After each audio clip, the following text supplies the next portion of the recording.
The wind had teeth and a voice. For 3 days, it had screamed out of the north, a high, thin sound that scraped a man's nerves raw. It drove ice that was not quite snow and not quite hail, particles so fine they felt like sand blasting the skin. Eli Mercer lowered his head, pulling the brim of his hat down until it touched the collar of his wool-lined coat. The gesture did almost nothing. The cold found its way in, a physical weight against his chest, a deep ache in the bones of his hands. His horse, a sturdy gray gelding named Boulder, stumbled, catching itself with a grunt that plumed white in the air. "Easy, boy." Eli's voice was a low rasp, stolen by the wind almost before it left his lips. "Not far. Cannot be far." He was lying to the horse, and he knew it. Out here, not far could mean another 20 miles. Wyoming in late November was a hard, empty country. It was a canvas of gray skies, brown grass brittle with frost, an endless rolling sagebrush that looked like knots of old wire. The land did not care if a man lived or died. It offered no comfort, no shelter. He was riding toward a memory, a place called Three Forks Trading Post. He had passed it 2 years back, a lonely speck of enterprise in a sea of nothing, barely clinging to the edge of a map. Now, he prayed it was still there. Food was gone. He had eaten the last of his hardtack yesterday morning, washed down with snow melted in his canteen. His rifle, a heavy Winchester, had only 3 cartridges left in the magazine. His Colt revolver, snug against his hip, held 4 7 bullets against a Wyoming winter, and against the men he had been tracking. For 3 weeks, he had been on their trail. Bandits. Not smart men, but desperate ones. They had hit a stagecoach near the Montana line, killed the driver and the guard, and taken a strong box. Eli had not been chasing the box. He had been chasing vengeance. The guard, a young man named Silas, had been a friend, had shared a blanket and a fire with Eli on more than one cattle drive. Eli had found him in the dirt, his eyes open to the sky, and the hole in his chest a dark frozen flower. The trail was cold now, likely wiped clean by this sudden, brutal storm. The tracks had vanished 2 days ago, scattered by the first gusts, but the bandits were low on supplies. Same as him. They would be looking for shelter. Same as him. Three Forks was the only shelter for 50 miles in any direction. It was a gamble, but it was the only one he had left to play. The landscape was a study in desolation. The plains rolled on forever, a frozen ocean. Skeletal cottonwoods lined a creek bed he could hear but not see, their branches rattling like bones. The light was failing. The sun was a pale, sickly smear behind the wall of gray clouds to the west, just a faint glow over the distant, jagged peaks of the Bighorns. Soon, the gray world would turn to absolute black, and the cold would settle in for the real work of killing. Boulder snorted.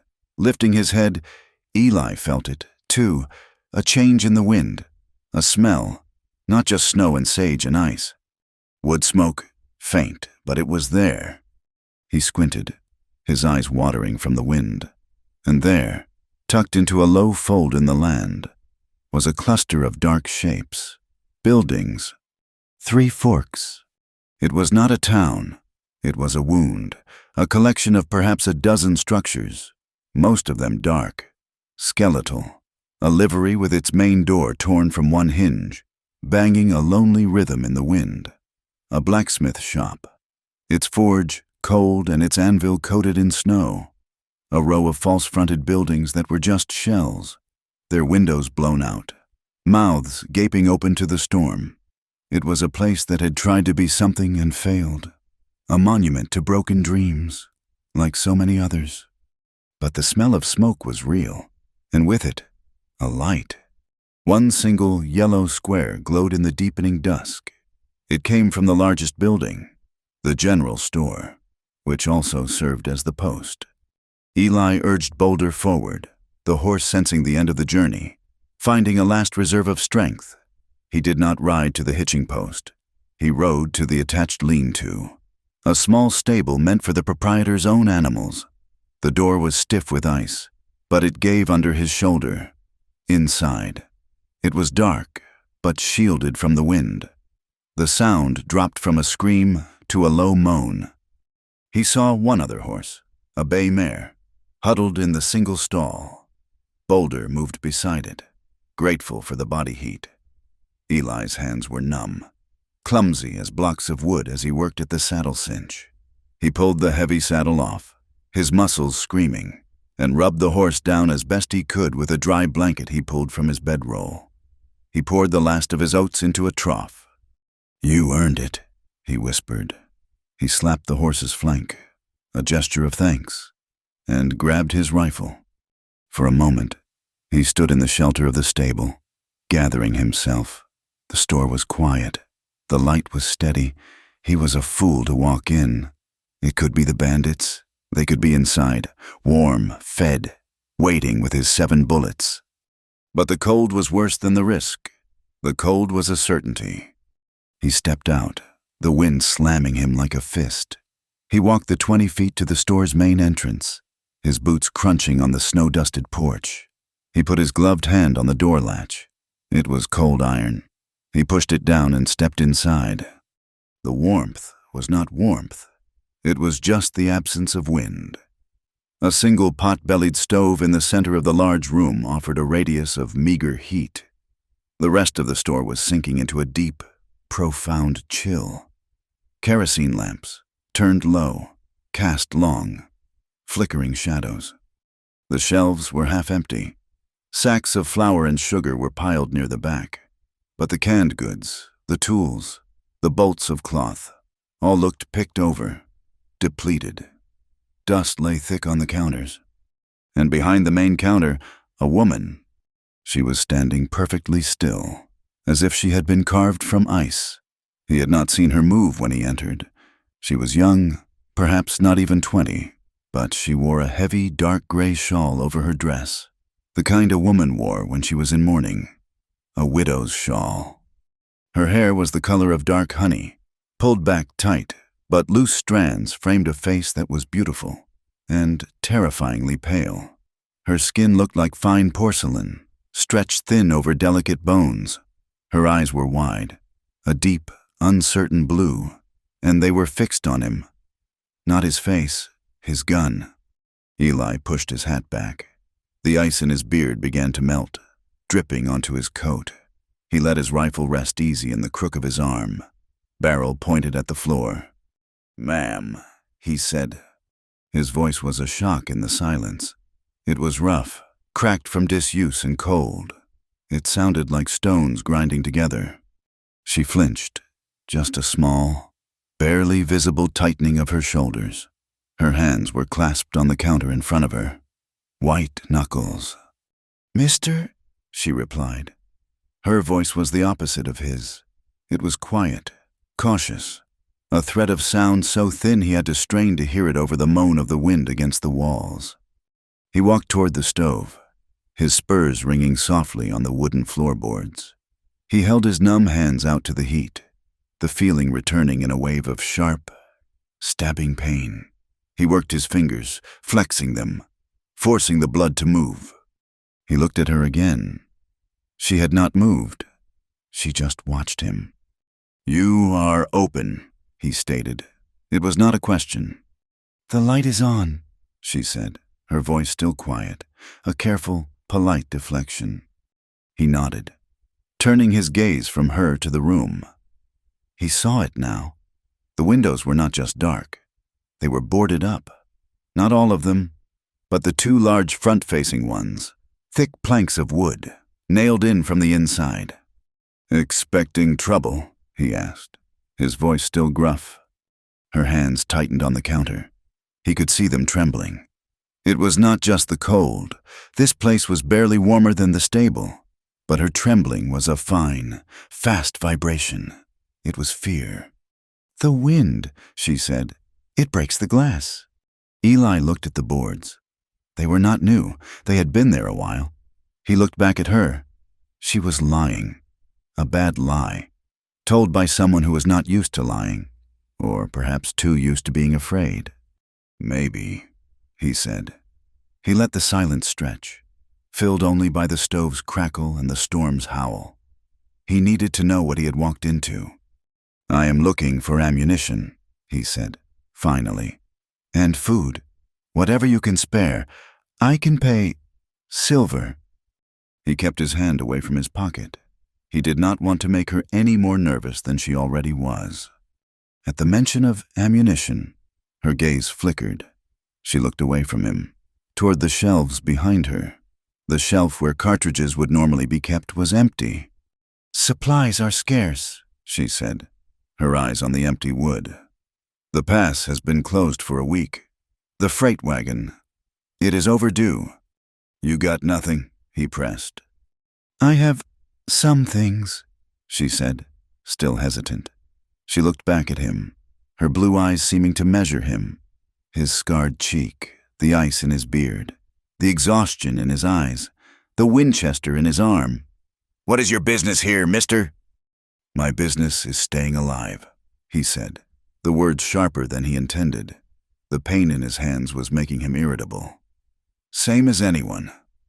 He turned his back to the stove, letting the heat soak into his coat. He was tired, bone tired, the kind of tired that went deeper than muscle, all the way to the spirit. He did not want to play games. Look, ma'am, I am not here to cause trouble. I am just passing through, heading north. I need shells, 44.40, and bacon, coffee, beans. I will pay double the price. Her name was Clara Wynne. It was painted on a small, faded sign hanging behind her, advertising coffee beans. Wynne's General Store.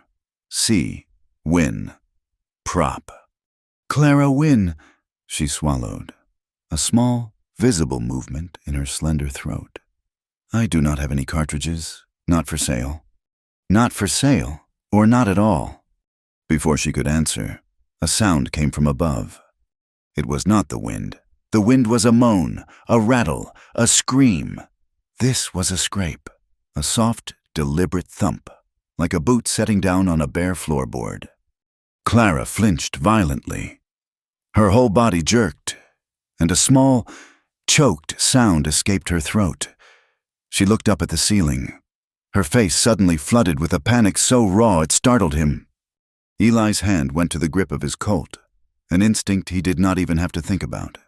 He did not draw it, but his fingers wrapped around the cold, checkered wood. He scanned the room, the dark corners, the staircase in the back that led to the second floor. What was that? He asked, his voice low and flat. She turned back to him, her eyes wide, desperate. Nothing. It is just the wind. This old house. It makes noises, the shutters. That was not a shutter, Eli said. He knew she was lying. He knew it with the same certainty that he knew the storm was getting worse. Someone was upstairs. He looked at her, really looked at her. The widow's shawl, the boarded windows, the empty shelves, the trembling hands. The lie. This was not a store. It was a prison, and she was the prisoner. Ma'am, he said slowly, taking his hand away from his gun. I am not the man you are afraid of. She stared at him, her breath coming fast.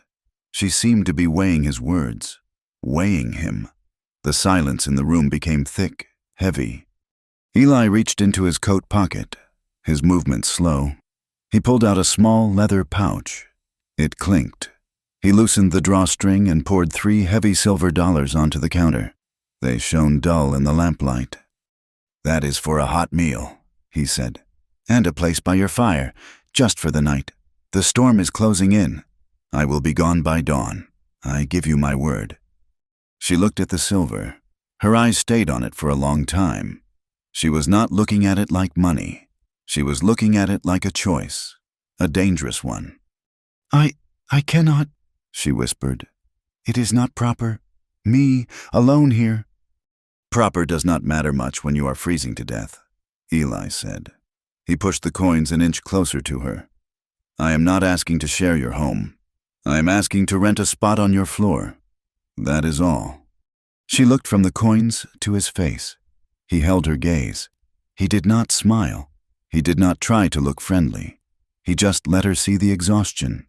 He let her see that he was too tired to be a threat, and too cold to be turned away. Finally, she nodded, a tiny, jerky motion. "The storm," she said, her voice trembling. It is bad. You can stay by the fire until it passes."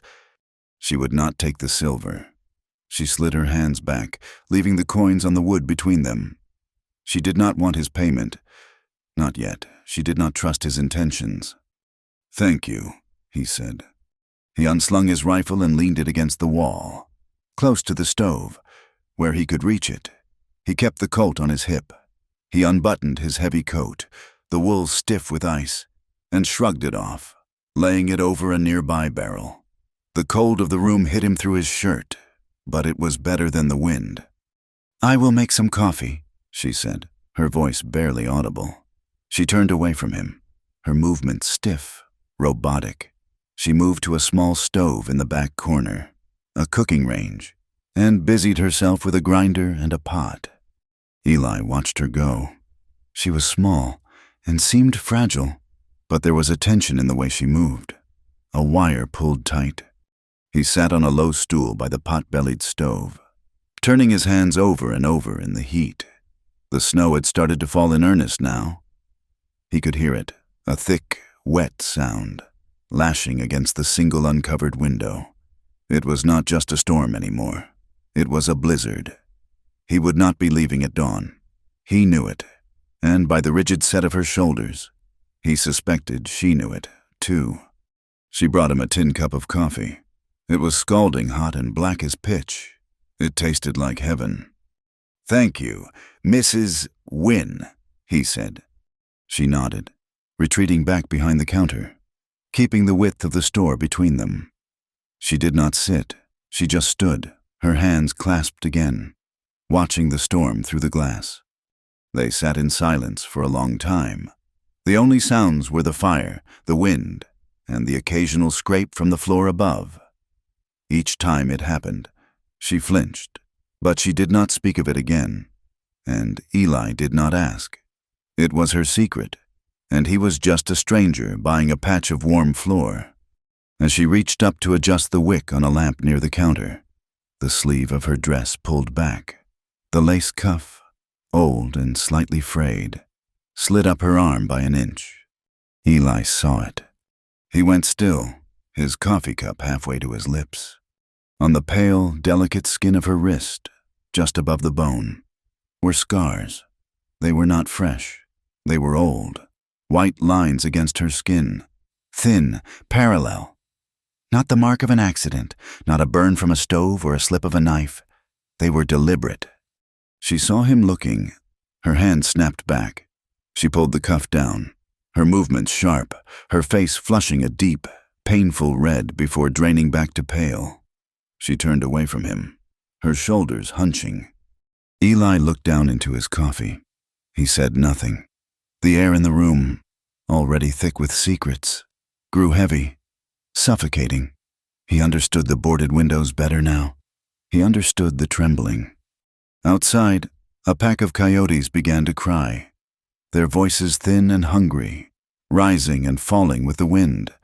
The sound was lonely, and it was cruel. Inside the cold, dying store, the tension was a living thing. It was a third person in the room, standing in the shadows between the pale, terrified woman and the scarred, watchful man. Both of them running, both of them trapped. And the night, and the storm, had only just begun. Eli Mercer woke to a world that had vanished.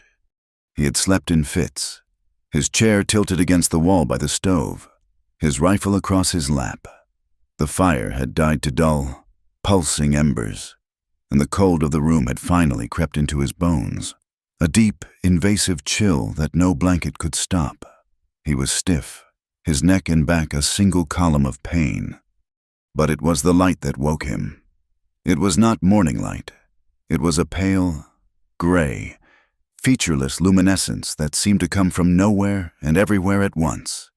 It filled the single, grimy window that was not boarded over, a flat, dead light that held no warmth.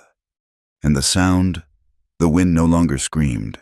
It had settled into a deep, vibrating moan, the sound of a giant animal pressing its weight against the building. The walls of the store groaned under the pressure. He stood, his joints cracking, and walked to the window. He scraped the frost from the inside of the glass with his fingernail. There was nothing. Not a single feature of the land remained. The stable was gone. The skeletal trees were gone. The vast, empty prairie was gone. All of it had been erased, buried under a churning, swirling sea of white. It was not just snowing. The air itself had turned to snow, a solid, moving wall of it, a whiteout. He was trapped. He turned from the window. Clara Wynne was awake. She was huddled in a thick quilt on a small cot behind the counter, her eyes wide and fixed on him. She had not slept. The dark circles under her eyes were like bruises. "You cannot leave," she whispered. It was not a question. "No, ma'am," Eli said. He moved to the stove and began rattling the grate, shaking the old ash down. He took the small kindling she had left in a box and began building a new fire, his movements precise and economical. "Nobody is going anywhere in this." She watched him for a long moment, as if deciding something. Then she rose, pulling the quilt around her shoulders like a shield. There is a little flour. I can make griddle cakes." "I can do it," he said, not looking up from the fire. "But I need more wood. Where is the wood pile?" "Outside, around the back, by the lean-to." Her voice was tight. "But you cannot—" He was already pulling on his heavy coat, the wool still damp and cold. He settled his hat on his head. "Fire does not burn on wishes, ma'am." He went to the back door, the one that led to a small mud room and then to the outside. The latch was loose, the wood around it splintered. He had noted it last night. He shoved his shoulder against it. The door flew open, ripped from his grip by the wind, and slammed against the interior wall with a crack. A solid wave of snow, fine as powder, blasted into the room, covering the floor in an instant, stealing the air from his lungs. The storm's voice was deafening, a physical roar. He fought the door back, using all his weight, and finally managed to get it shut, slamming the bar across it. He stood panting, the ice already melting in his beard. Clara was staring, her hand pressed to her mouth. The back room was coated in white. "The latch," she said, her voice shaking. It is broken." Eli just nodded. He looked around the store, his eyes landing on a crate of unsold tools. He picked up a hammer, a handful of long nails, and a small saw. He found a loose floorboard near the back, one that was already warped, and with a grunt, prized it up. He began to saw, the sound sharp in the moaning silence. He was not a carpenter, but he was a man who knew how to make things hold. He worked wordlessly, cutting a new, thick piece of wood to brace the door jamb. He reinforced the latch itself, hammering the nails deep, his blows steady and certain. He did not ask for help, and she did not offer it. She just watched, her fear slowly being replaced by a kind of numb fascination. He was a force of nature, same as the storm, but he was on her side. For now. When he was done, the door was solid. He tested it. It would hold. "Now the wood," he said, as if there had been no interruption. He went to the front door this time. It was more protected from the wind. He tied a length of rope from a coil on a shelf around his waist and handed the other end to her. "If I am not back in 5 minutes," he said, "pull on this, hard, but do not come out." She just stared at the rope, her hand trembling as she took it. He opened the door and stepped into the white. It was like stepping off the edge of the world.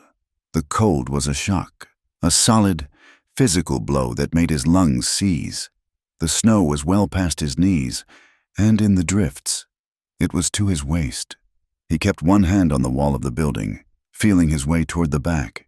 He could not see his own feet. The wind tore at him, trying to spin him around, to pull him away from the fragile safety of the wall. He found the lean-to, the stable, only because he bumped into it. Boulder and the mare whinnied. A terrified, muffled sound from within. He forced the door open, the snow spilling inside, and checked on them. They were cold, but alive.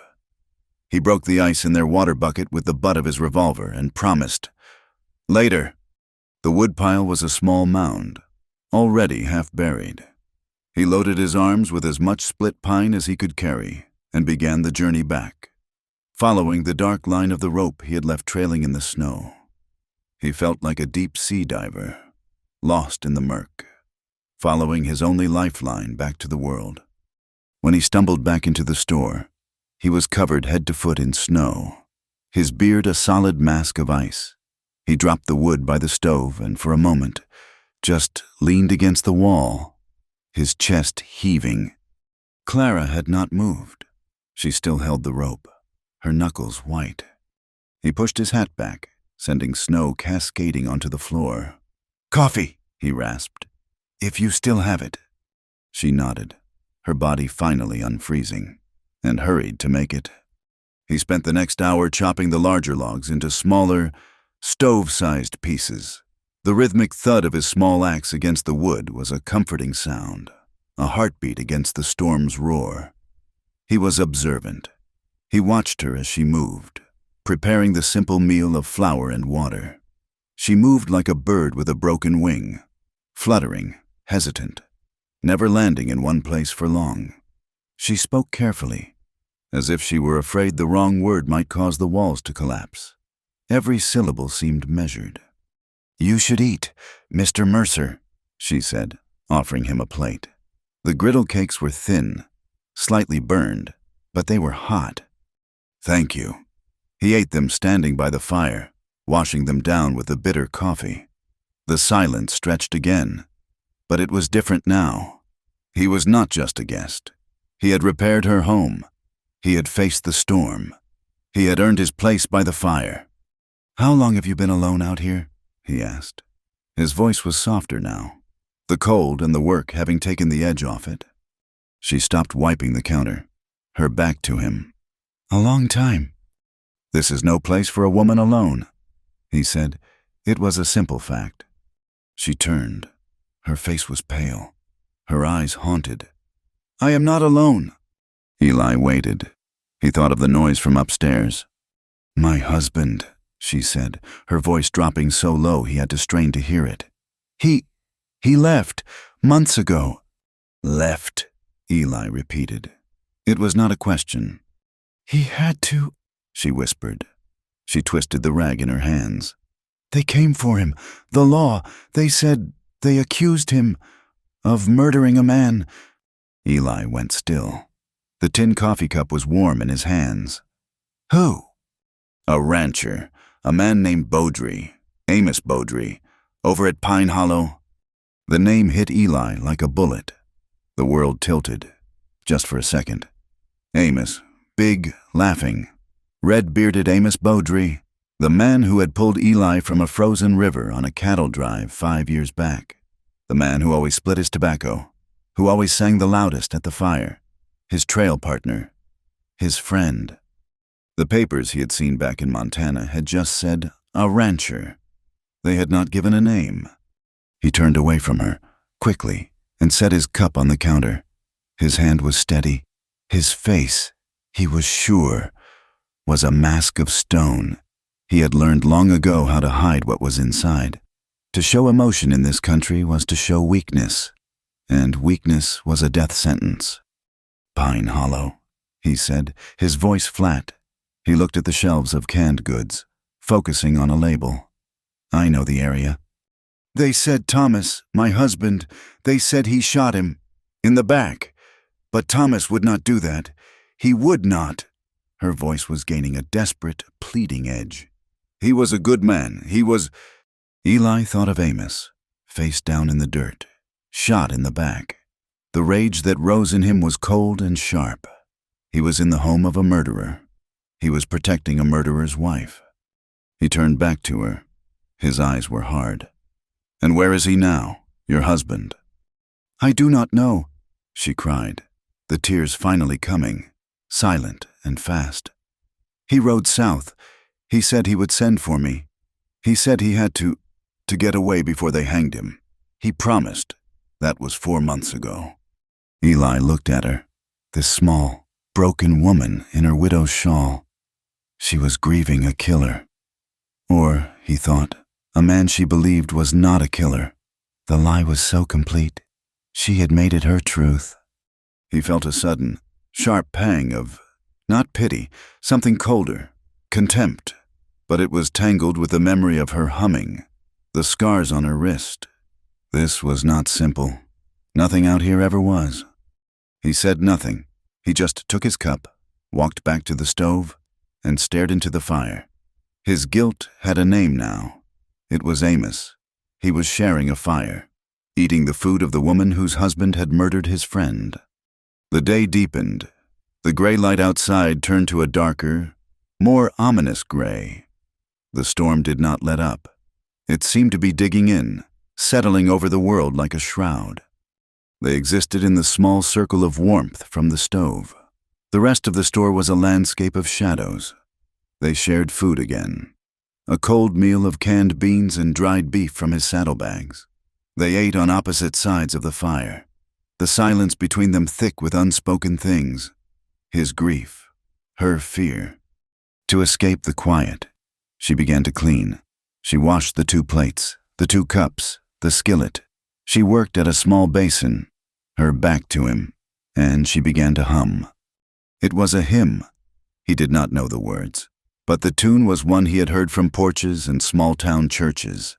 It was a sad, slow, searching melody, a tune for lost things. Eli watched her.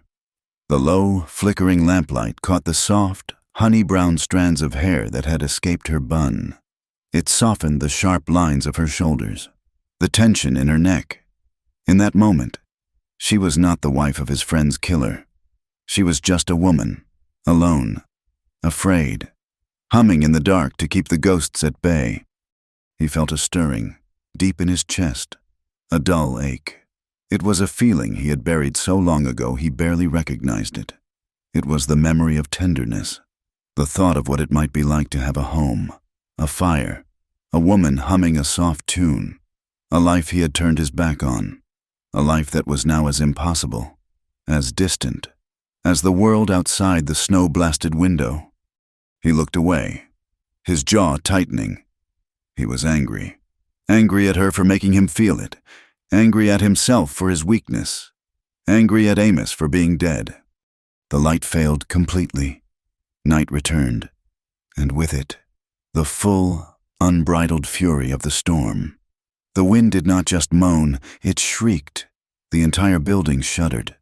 The shutters, the ones on the second floor, rattled like gunfire. Clara had stopped humming. She was sitting on her cot, the quilt pulled up to her chin, her eyes fixed on the dark window. And then, over the chaos of the storm, came the sound, a hard, deliberate thump at the back door.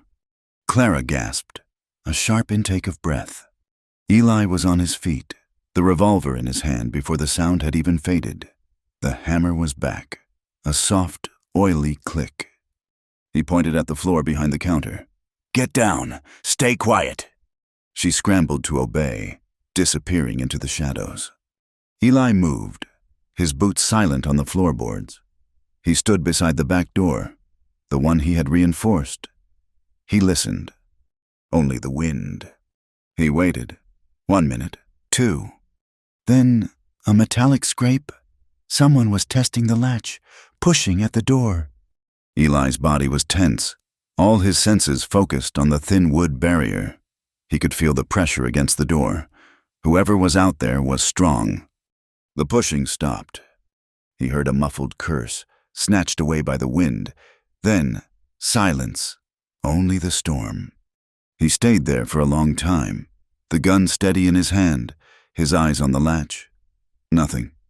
Slowly, carefully, he eased the bar back. He held his breath, his gun raised, and pulled the door open. just an inch. A blast of ice and wind hit him in the face. He saw nothing but a vortex of white. He opened it wider, stepping into the doorway, shielding his eyes. "Who is there?" he yelled, his voice sounding small against the roar. No answer. He looked down. The tracks were already almost gone. 2 sets of boots. They had come from the stable and gone back the same way. And then he saw it. Half buried in the snowdrift by the door. A dark shape. He reached down, his glove closing around cold metal. He pulled it up. It was a lantern, a tin and glass storm lantern. The glass was shattered. The wick was black. The oil burned dry. It was not warm. It had been out for a while. They had been out there, waiting, watching. He pulled back inside, slamming the door and barring it. He turned, the lantern in his hand. Clara was peering over the counter, her face a mask of terror. When she saw the lantern, a sound broke from her, a low, terrible sob. "It is them," she whispered, climbing to her feet, her legs unsteady. "It is them." "Who?" Eli demanded, his patience gone. The men who came before, after Thomas left." Her words were tumbling out now, her careful control shattered. "They said he took something that belonged to Mr. Beaudry, money. They said Thomas hid it. They said if I did not give it to them, they would burn me out." She pointed to the boarded-up windows. "They threw stones. They left notes pinned to the door. Oh, God, I have been so afraid." Eli looked at the lantern. He looked at her. He understood. This was not about a murder. It was about money and Amos Beaudry. He walked to the front of the store, checked the bar on the main door. It was solid. He went to the window, but he could see nothing. He walked back to the stove. The fear coming off her was a palpable thing. A scent in the air. She was trembling so hard she could barely stand. "They will be in the stable," he said, his voice flat. "With the horses. They will wait for the storm to break, or for us to be stupid." What are we going to do?" Eli put his revolver on the counter, next to the silver dollars he had left there last night. He began, with steady hands, to reload the single spent cartridge in his Winchester. "We are not going to be stupid," he said. He looked at her, his eyes holding hers. "I will sit by the back door. You will get some sleep." "Sleep?" Her laugh was thin, hysterical. "You need to," he said. "I will keep watch. I give you my word, no one will get in." She stared at him, her chest hesitating with her ragged breaths. She saw the set of his jaw, the certainty in his eyes. He was a hard man. He was a man who looked like he had seen the end of the world more than once. And he was not afraid. She nodded, a jerky little movement. She went behind the counter and pulled an old, heavy horse blanket from a shelf. She brought it to him. "You will freeze," she said, her voice small. He reached out to take it. His rough, scarred fingers brushed the back of her hand. It was a jolt, a quiet, sudden shock of warmth in the deadly cold. Her skin was soft. His was like leather and stone. They both pulled back at the same instant, as if they had touched the hot stove. Clara hurried back to her cot, her face hidden in the shadows. Eli threw the blanket over his shoulders and took his post, his back to the wall, his rifle resting against his knee, his revolver in his hand. The store sank into a deep, besieged quiet. The only sounds were the howling of the wind and the shudder of the old building.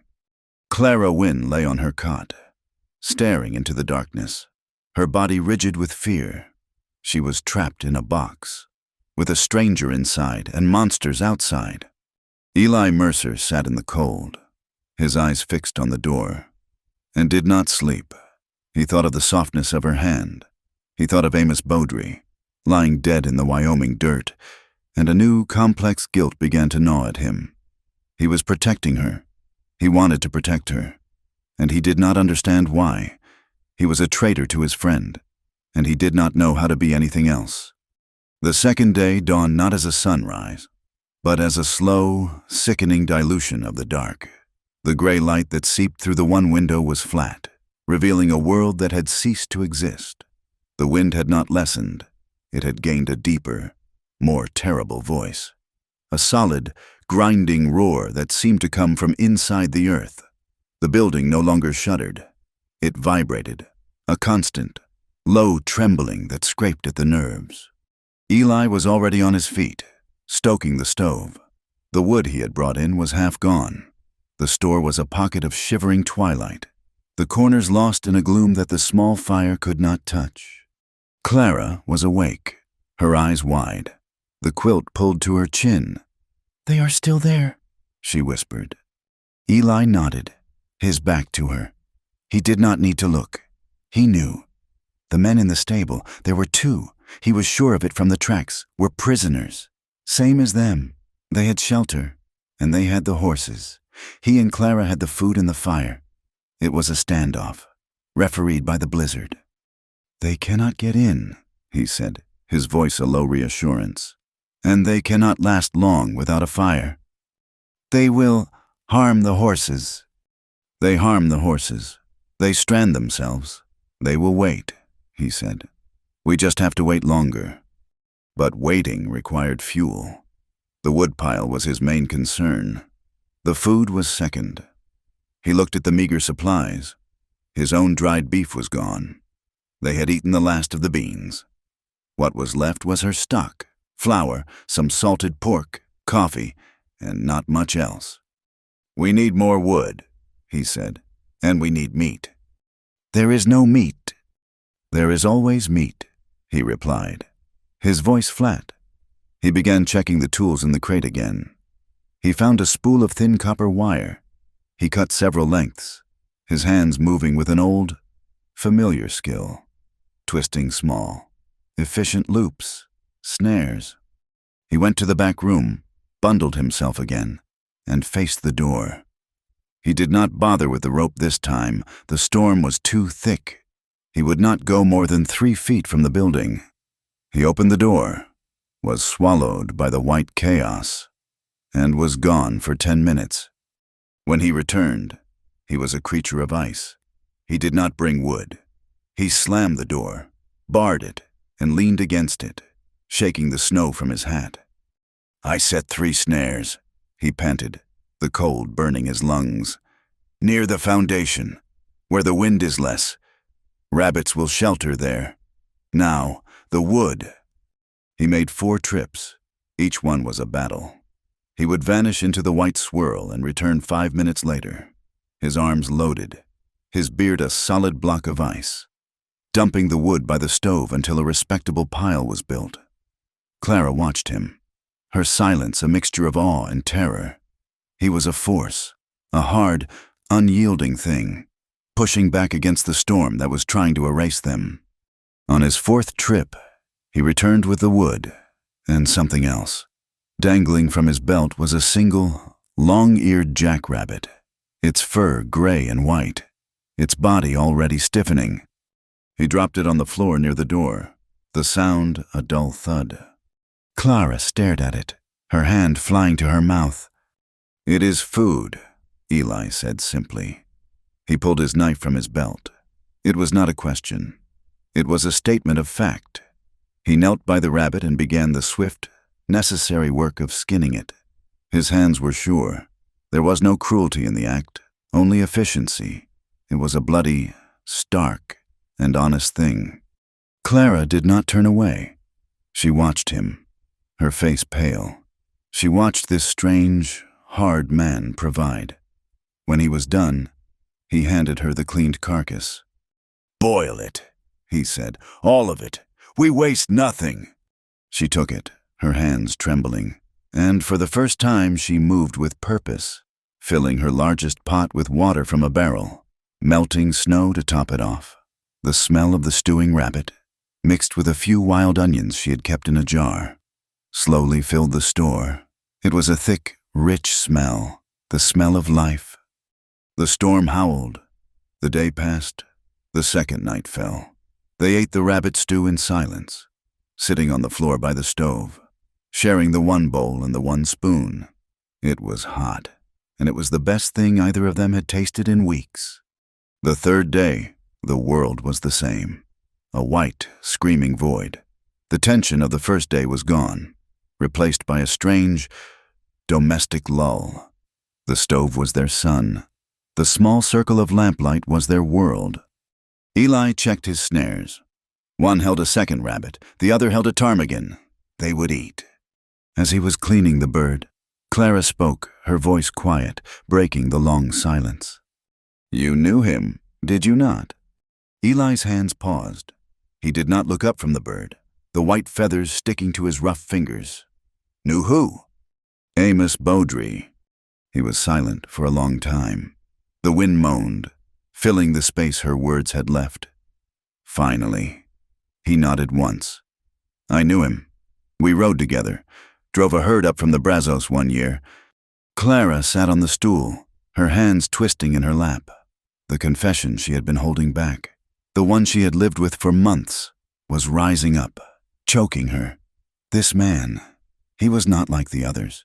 He had not judged her. He had not hurt her. He had protected her. He had fed her. He deserved the truth. "He was not the man you think he was, Eli." He looked up at that. His eyes, the color of gunmetal, were steady. He stopped his work. "He was my friend." "He was a monster," she whispered, the words sharp, venomous. Eli's face hardened. "You watch your mouth. Ma'am, you are speaking of the dead." "And I am speaking of the living," she cried, her voice suddenly strong, raw with a pain he had not heard before. "Do you think I wanted this? To be here, alone, to have my husband hunted? Do you know why Thomas shot him?" Eli said nothing, his gaze cold, challenging. "He came here," she said, her voice dropping, trembling. "When Thomas was away, buying stock in Cheyenne, Mr. Beaudry would come by. He said it was for business, but it was not. He would look at me." She shuddered, a deep, visceral memory. "He would talk about how lonely it must be, how a pretty, young thing like me should not be married to a failed storekeep." She stood up, pacing like a caged animal. "He offered to buy the store. Then he offered to buy me. He told Thomas I was too good for him. He told Thomas he would forgive his debt if he would just let him visit." Eli's expression was unreadable, carved from stone. He had known Amos to be loud, to be a drinker, to be a gambler. But this was a different thing. "Thomas threw him out," Clara continued, her eyes bright with feverish tears. "He told him never to come back, but he did. The last time Thomas was gone, I was here, alone." She stopped, her back to him.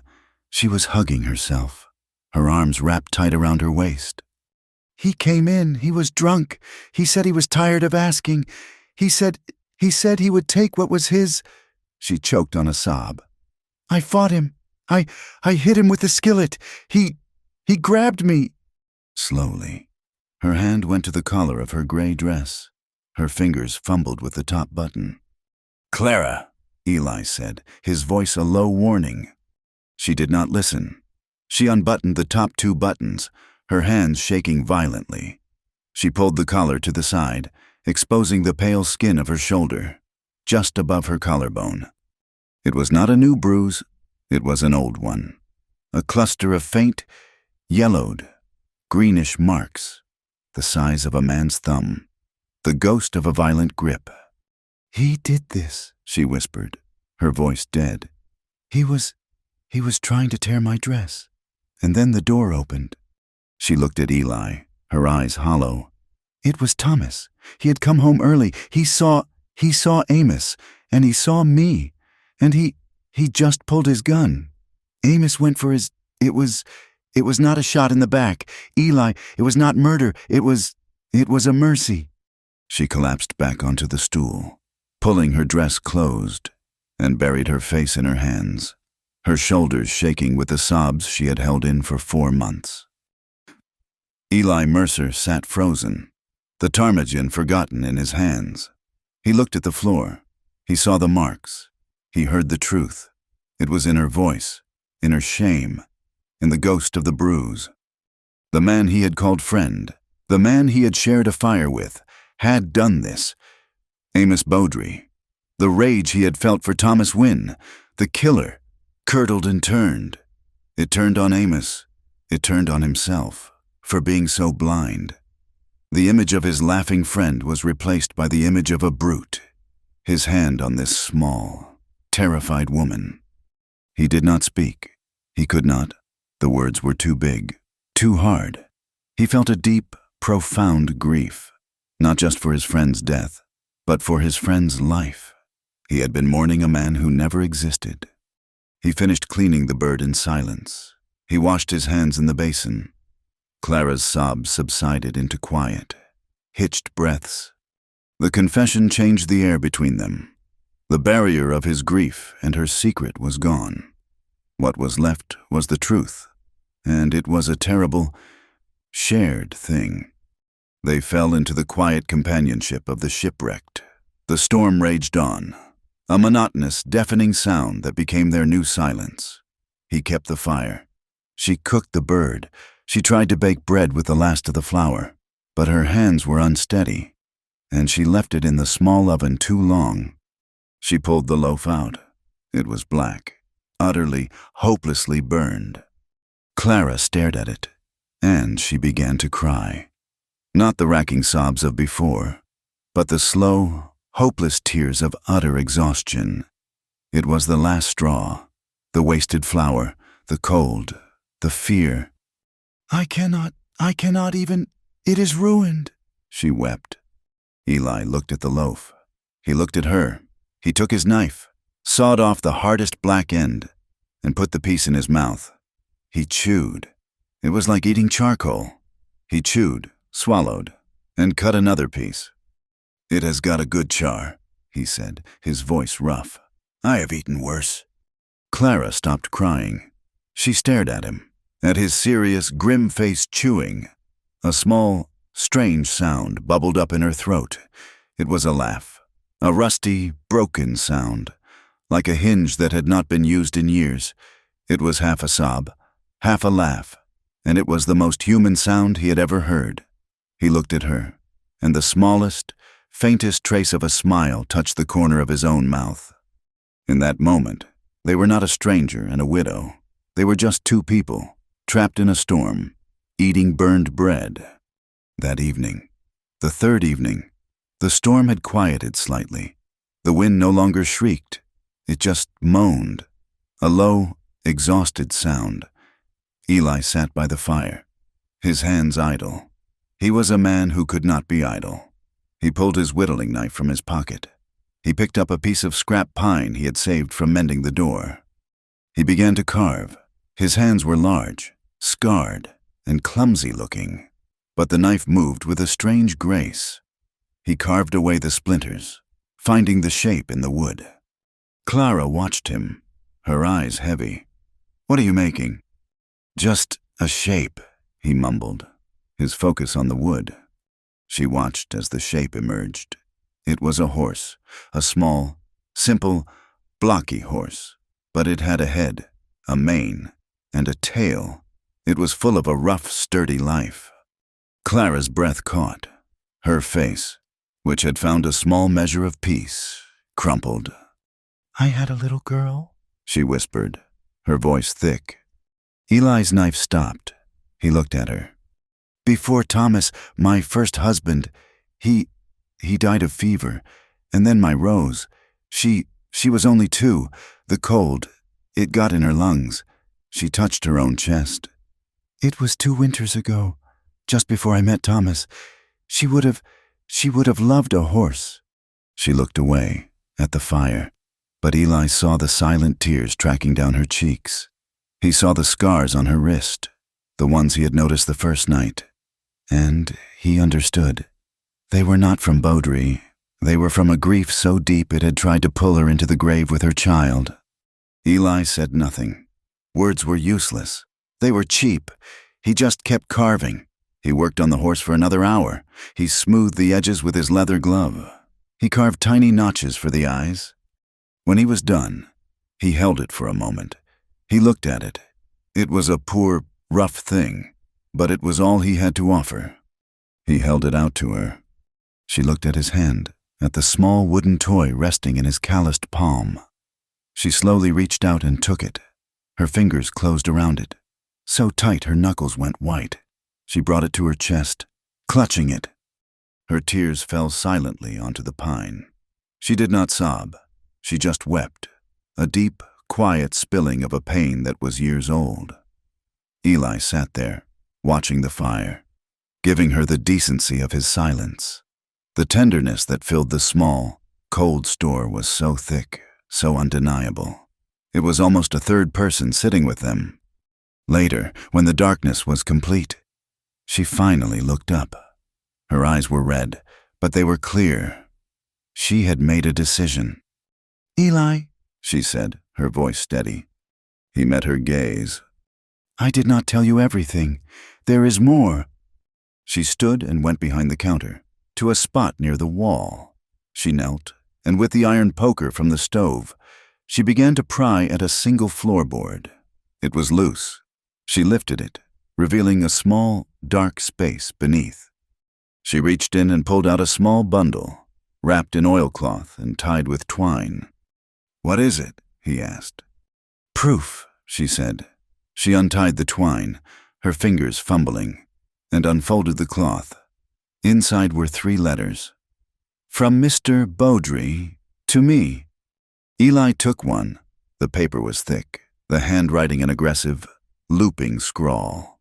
He read it in the dim lamplight. It was not a love letter.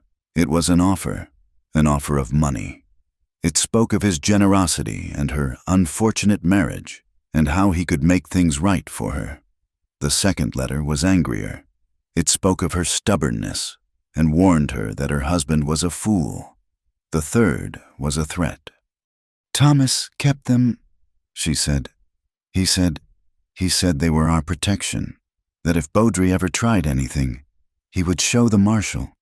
He said it proved his intentions." Eli folded the letter, his face grim. This was it. This was the motive. This was the story, written in ink. "Clara," he said, and it was the first time he had used her name. "Why did you not show these to the law after it happened?" She gave him a look of such profound bitterness it startled him. "Show who? Marshal Hatcher? Hatcher and Beaudry owned the only saloon in Pine Hollow together. They were partners. He came here after Thomas ran. He did not ask what happened. He searched the store. He said Thomas was a thief as well as a killer. He looked at me the same way Beaudry did." She shook her head, a deep, weary resignation. "Do you not see, Eli? I am just a woman. My husband ran. That makes him guilty. These letters," she tapped the bundle. "They would just say I was a wicked wife, that I tempted him, that I caused it. They would have blamed me, and they would have hanged Thomas anyway." He understood. In this hard country, the law was what the strongest man said it was, and she was not strong. She was alone. He took the letters from her and carefully wrapped them back in the oilcloth. He tied the twine, his motions slow and deliberate.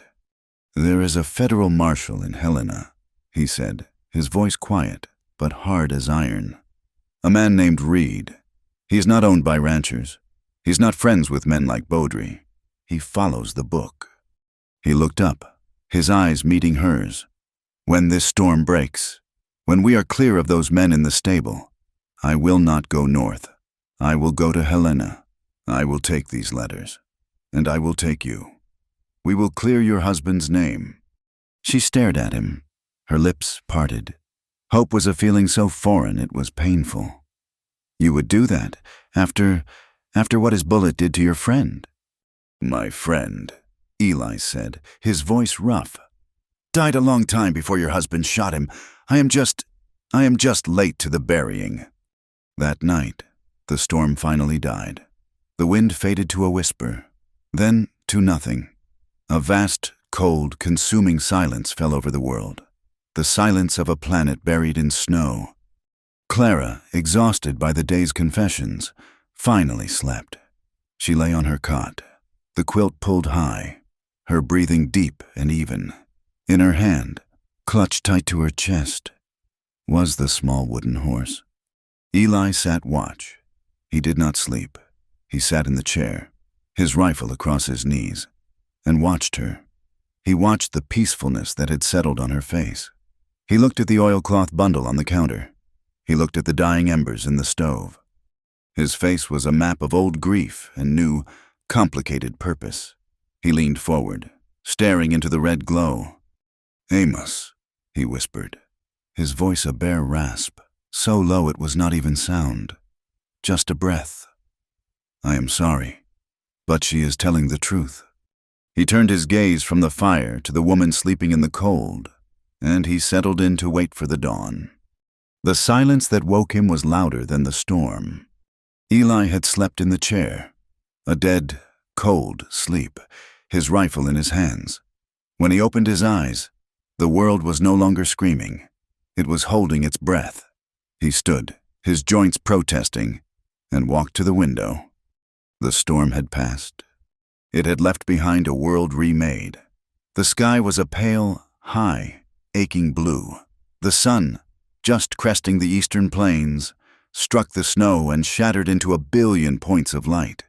The land was a sea of undulating silver, pristine, beautiful, and deadly cold. The skeletal trees were flocked in white. The air was so still and sharp, it hurt to breathe. He was free to go.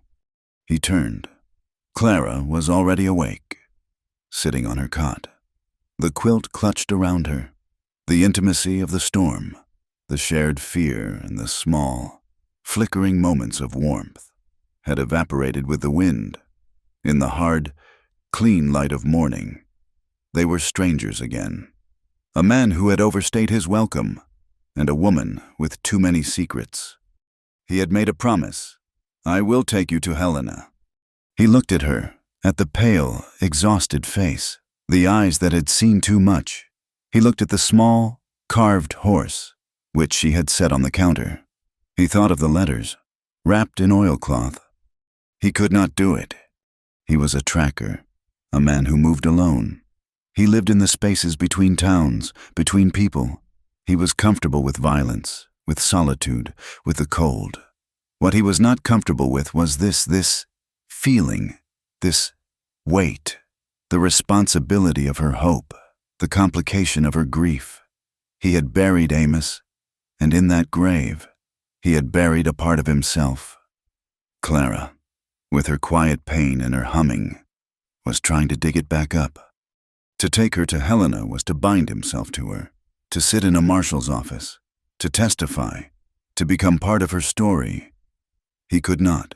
He had his own ghosts, his own trail. The men he was hunting were still out there. His secret was not his past. His secret was that he was a coward. He was running again. Not from the law, not from a fight, but from her. "The storm broke," he said. His voice was rough, impersonal. She just nodded, her eyes hollow. She understood. "I will check the stable." He moved with his old efficiency. He put on his coat, his hat. He took his rifle. He stepped out onto the porch, the clean cold smacking his face. The snow was deep, drifted high against the walls, but the world was passable. He waded through the drift to the lean-to. The door was still barred, as he had left it, inside. Boulder and the bay mare nickered, their breath pluming. They were alive. He checked the rest of the small stable. The men were gone. Tracks, deep and labored, led east, toward the broken plains. They had survived, and they had fled. Good. It was not his fight. He returned to the store. "Your horse is fine. The men are gone." Clara was on her feet, building up the fire in the cook stove. A habit. "You are leaving," she stated. It was not an accusation. It was a fact. Same as the snow. I have business north. He lied. Need to be in Montana by next week. He began to pack his saddlebags. He took the last of the rabbit, wrapped in cloth. He took his empty coffee cup, cleaned it, and put it away.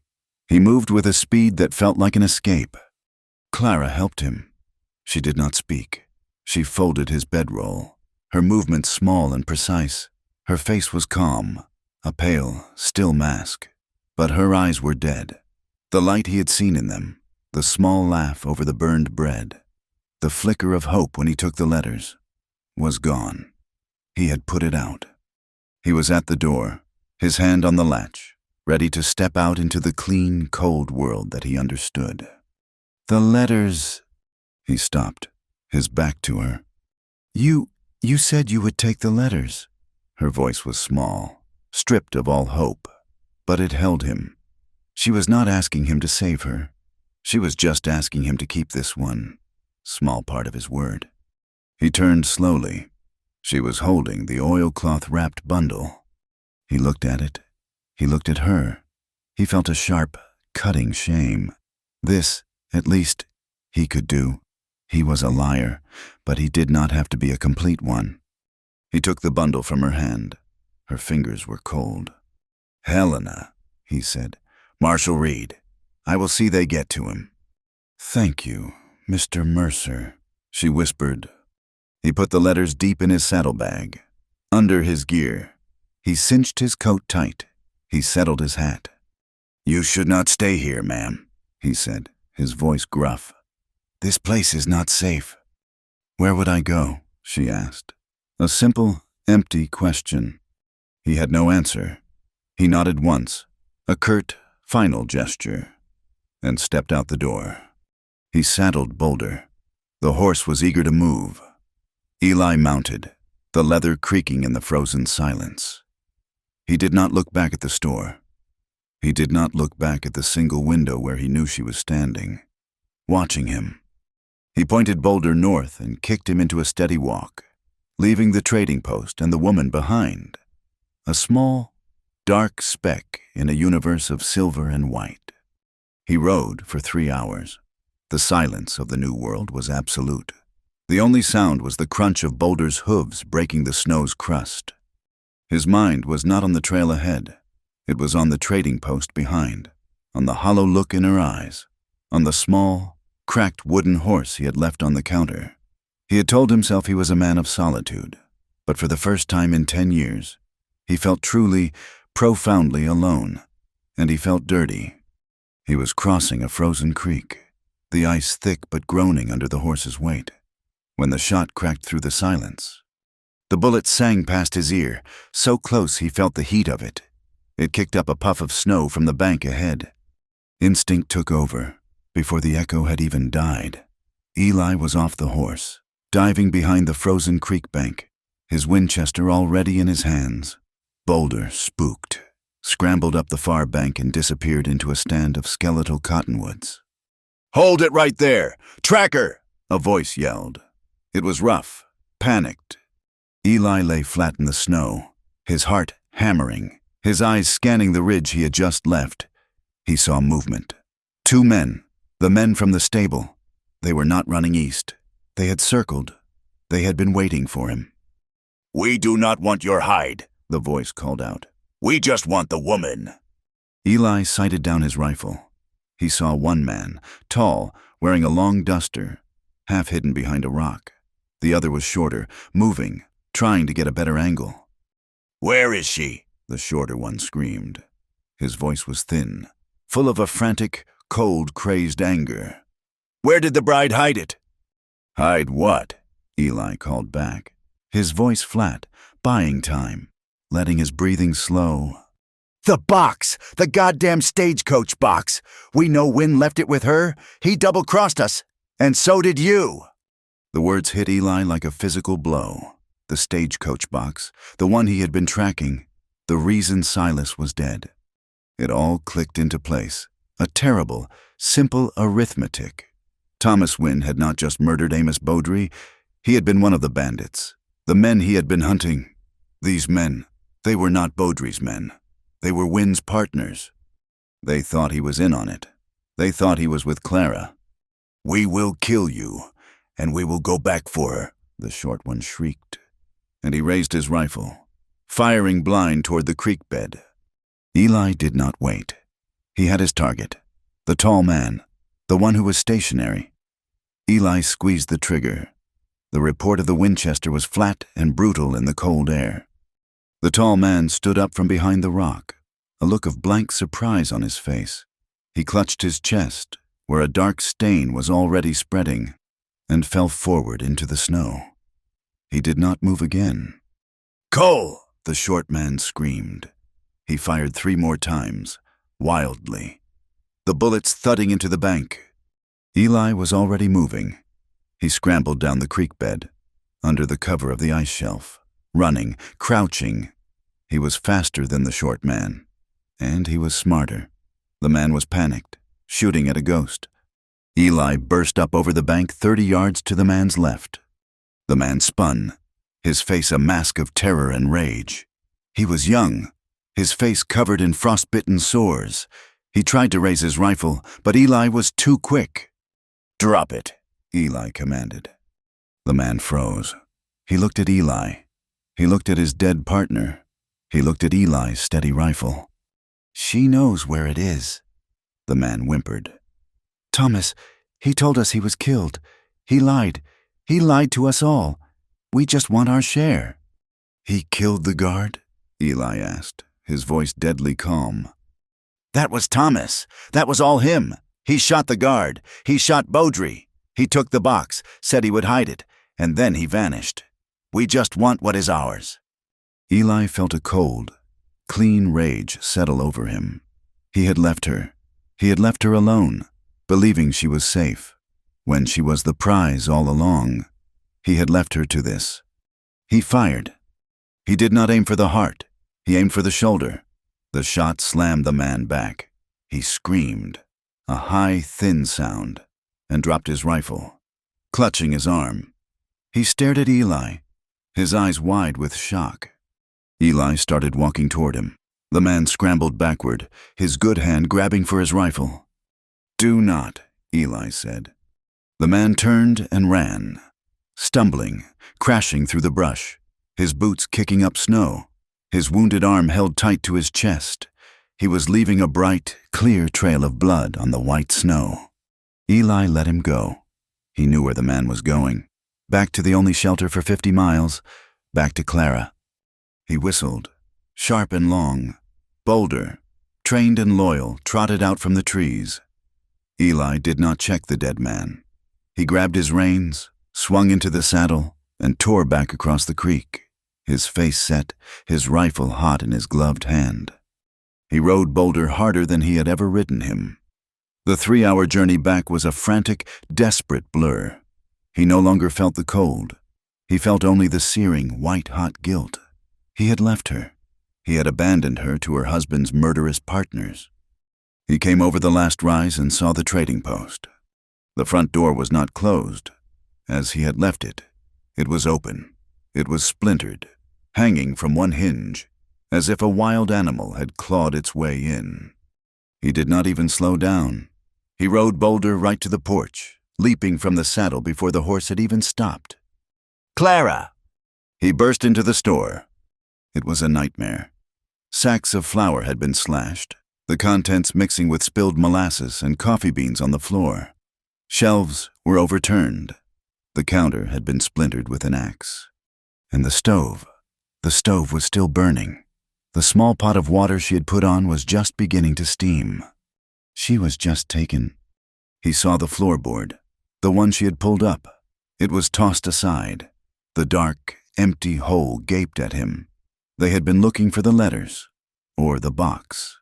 On the floor, half covered in flour, lay the small wooden horse. It had been stepped on. It was cracked in 2. Eli knelt, his hand hovering over the broken toy.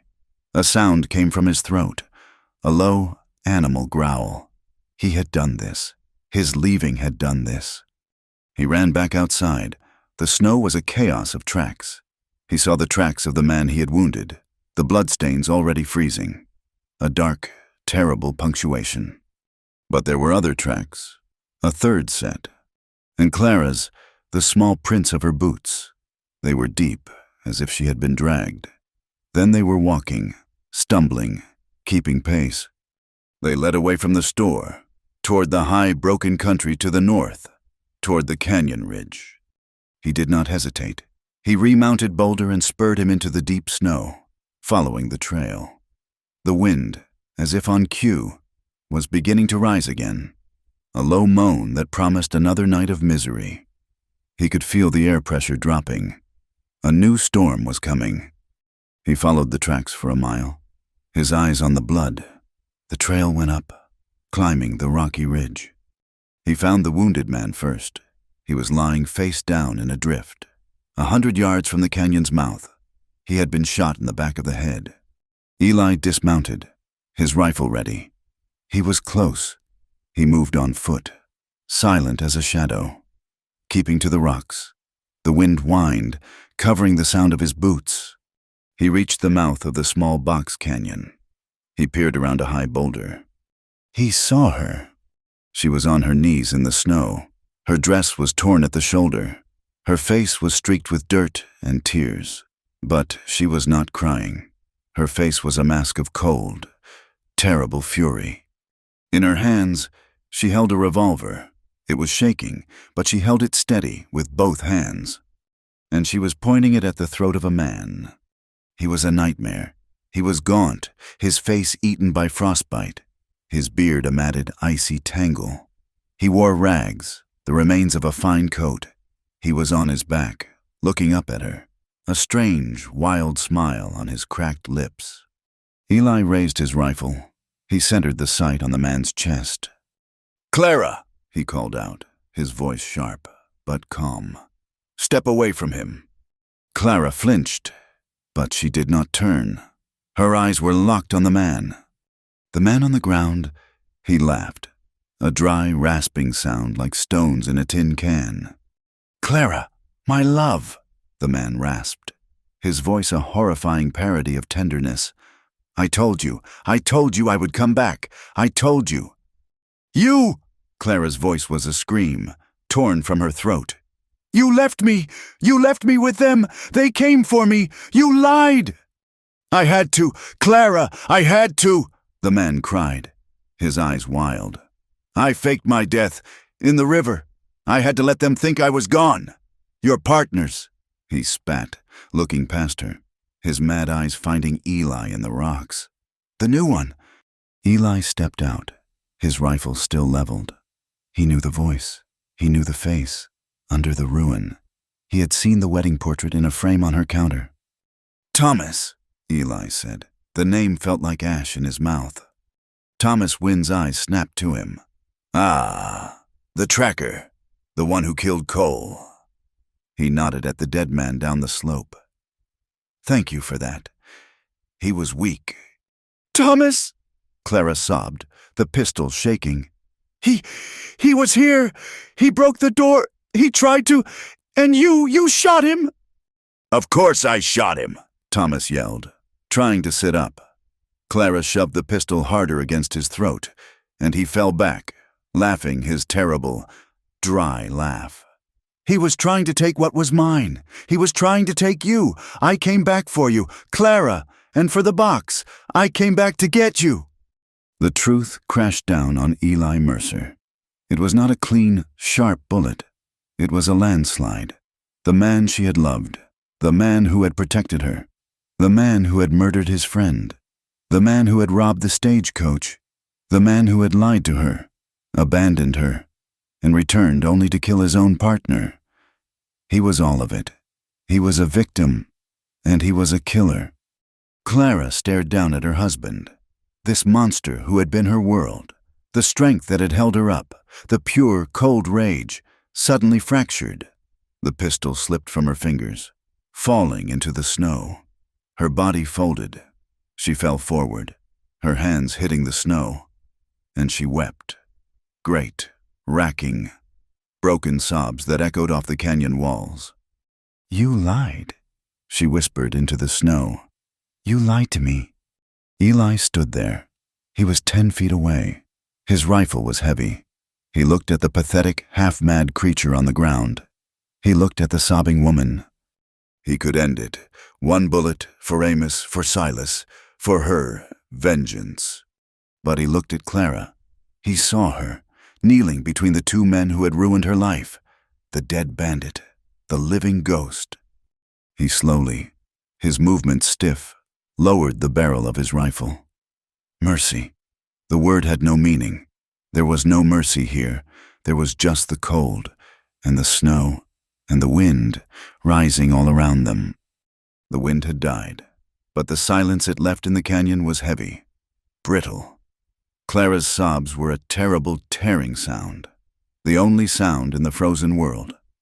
Thomas Wynne lay on his back in the snow, his mad laughter choked off, his chest heaving as he stared at the woman who had held a gun to his throat. Eli Mercer stood, his rifle still held at a low ready, his mind a numb chaos. Vengeance for Silas, vengeance for Amos.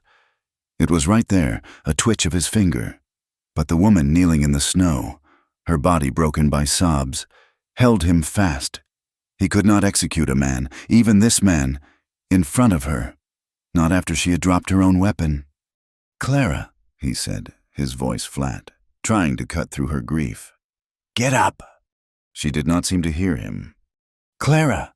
He said it louder, harder. She flinched, slowly, like an old woman.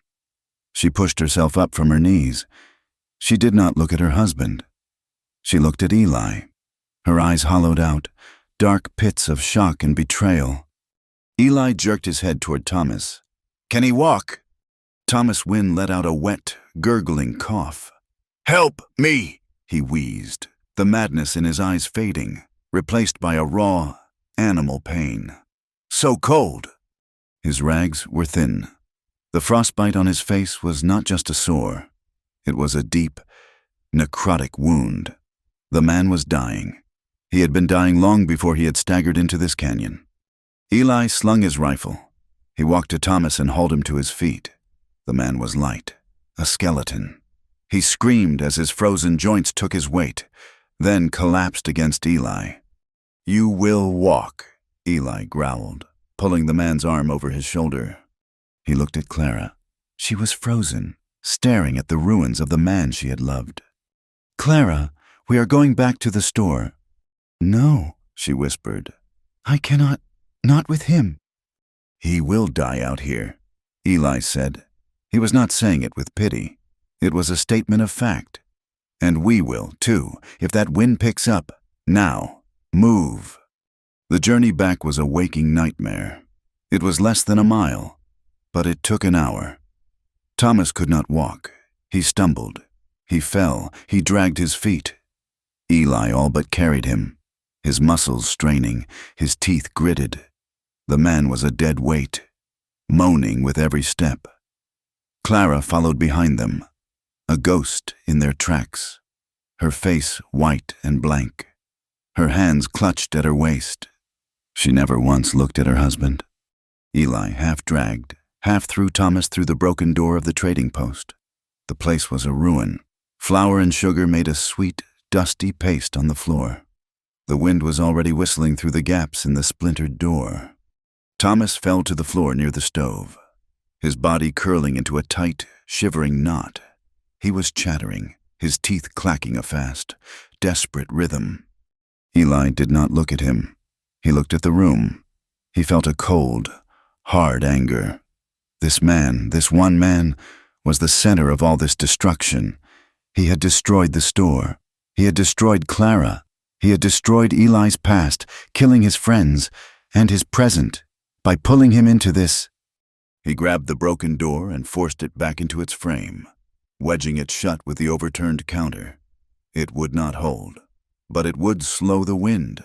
He stoked the fire, his movements jerky, violent. Clara had not moved from the doorway. She stood staring at the man on the floor, this stranger who wore her husband's face.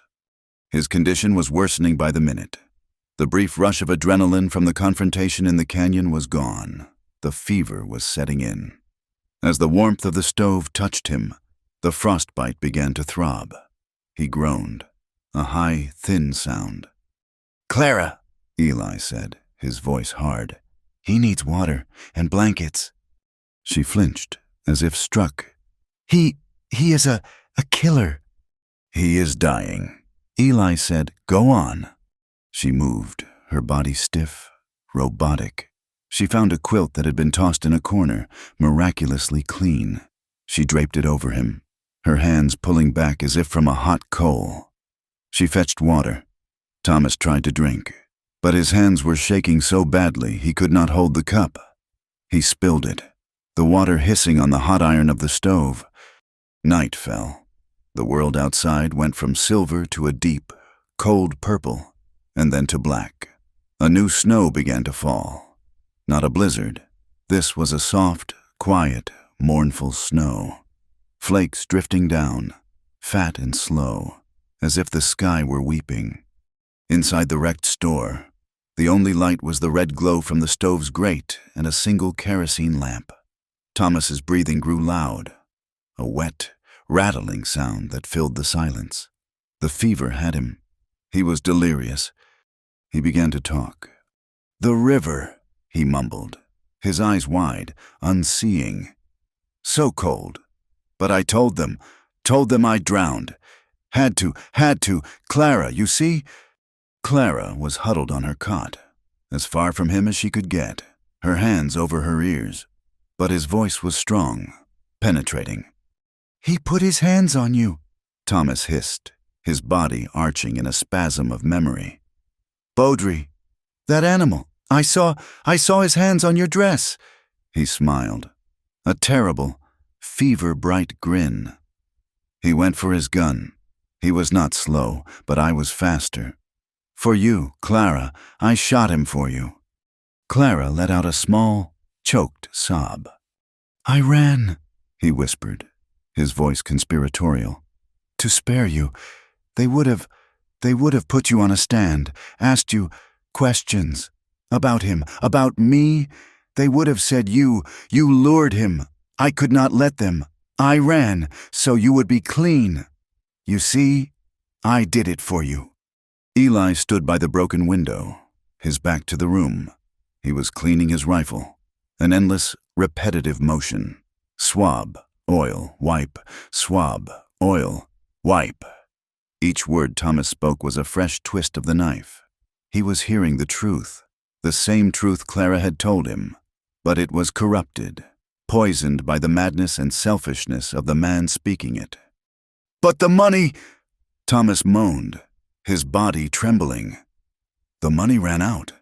A man cannot live on nothing. Cold, so cold." He shifted, his voice turning sly. "But Cole and Jed, they knew a thing. They knew the coach was heavy. It was easy, so easy. We just waited. We were rich." Eli's hand stopped moving. The cleaning rod was still halfway down the barrel. "But the guard." Thomas's face crumpled. He was crying. "He was young. He just raised his rifle. I did not mean to. I shot him. He fell off the box. Just fell. Silas. That was his name. Silas. Just a boy." Eli Mercer's world, which had been tilting for 3 days, finally shattered. The rifle in his hands became a piece of lead. Silas, the young man he had shared a fire with, the man whose death he had sworn to avenge. This pathetic, fever-ridden creature. This was the man. The weight of it was suffocating. Eli felt a sudden, profound urge to be sick. He had sat here, in this room, protecting the wife of the man who had murdered his friends. Plural. Amos, the brute, and Silas, the boy. This man, Thomas Wynne, had destroyed everything. He had destroyed his own life, destroyed Clara's life, and now he had destroyed Eli's purpose. The trail he had followed for weeks had ended here, at the feet of this dying, weeping killer. Eli stood up. The movement was sharp, violent. The chair he was on scraped back, a shriek of wood on wood. Clara looked up, her eyes wide with fear. Eli walked to his saddlebags, which lay in a heap by the door. He began to pack. He stuffed his few belongings into the leather bags, his movements efficient, brutal. He could not be in this room. He could not look at her. He could not breathe this air. He had to leave. For good. What are you doing? Clara's voice was a thread. I am leaving, he said. He did not look at her. His voice was a low growl, unrecognizable. You cannot. The snow, them. I do not care. He cinched the bag shut. He grabbed his coat. She scrambled off the cot and stood between him and the door. No, she said. Get out of my way, Clara. No. Her voice was shaking, but she stood firm. Her hands were clenched at her sides. You cannot leave me. Not with him, not alone. He looked at her, really looked at her. Her face was a ruin. She was not just tending her husband. She was trapped in the dark, with the physical proof of all her lies, all her shame, all her misplaced love. The man on the floor was the monster who had destroyed her, and she was terrified. Not of him, but of being alone with him, of watching the last awful moments of her old life pass, with no witness. Please, she whispered. The word was raw. Please, Eli, just until morning. I am afraid. I cannot face this alone. Eli stared at her. His rage was a white-hot fire in his chest. He wanted to push past her. He wanted to ride into the snow and never look back. He wanted to be the man he was 4 days ago, a man who owed nothing to anyone. But he looked at her eyes. He saw the child who had lost her daughter. He saw the woman who had clutched a wooden horse. He saw the woman who had stood with him and laughed at burned bread. He dropped his saddlebags. The thud on the floor was an answer. He did not speak. He took off his coat and hung it on the peg. He walked back to the stove. The night deepened. The soft, gentle snow fell, piling up in the splinters of the broken door, coating the dead world in a blanket of false peace. Thomas's breathing grew worse. It was a struggle for every breath, a liquid, tearing sound. Clara knelt beside him, her face a mask of duty and revulsion. He had weeping sores on his feet, where the frostbite had taken hold. The rags he had wrapped them in were stiff with blood and grime. I have to clean them, she whispered, more to herself than to Eli. She brought the basin of water.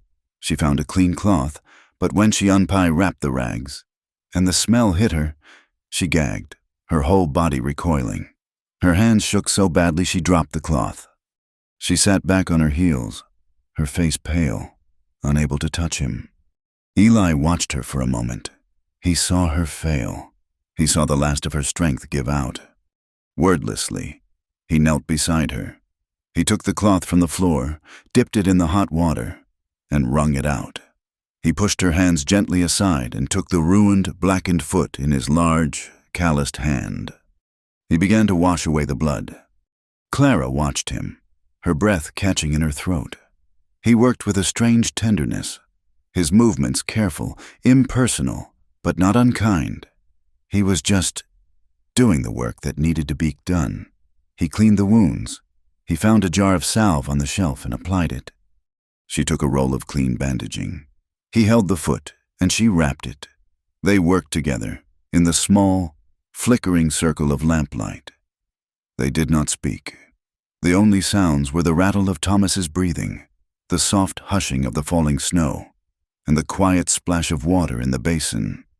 It was a terrible, holy, and deeply human moment. When they were done, they sat back. The work was finished. There was nothing left to do but wait. Hours later, just before the first hint of gray dawn, the rattling stopped. The sudden silence was as loud as a gunshot. Eli and Clara both looked at Thomas. His eyes were open, and they were clear. The madness was gone. The fever was gone. He was looking, not at the ceiling, but at Clara. Clara, he whispered. His voice was a dry rustle of leaves. She moved toward him, hesitant. I am sorry, he breathed. I tried to save you. Thomas, she whispered, her hand hovering over his. His eyes left her. They searched the room, found Eli, standing in the shadows. The dying man's gaze was sharp, lucid. You, Thomas whispered. You are a good man. I saw you, in the canyon. Eli did not move. Protect her, Thomas Wins said, his voice gaining a paper-thin strength.